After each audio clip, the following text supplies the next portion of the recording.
Sorrento Back Beach is a popular spot with locals and visitors. It has spectacular beaches with aqua-coloured water and rock pools. You can explore the walking paths, swim or surf, or play in the rock pools at low tide.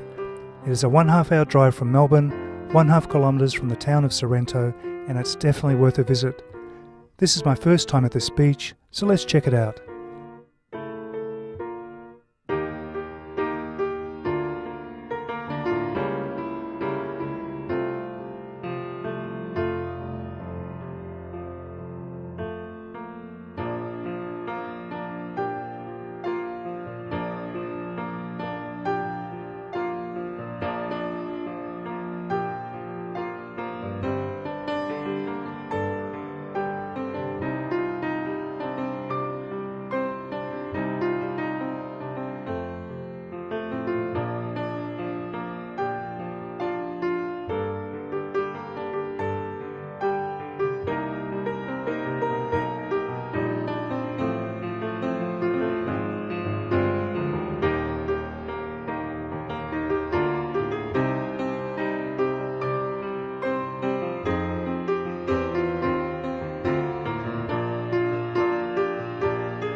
I hope you enjoyed this flight around this stunning beach.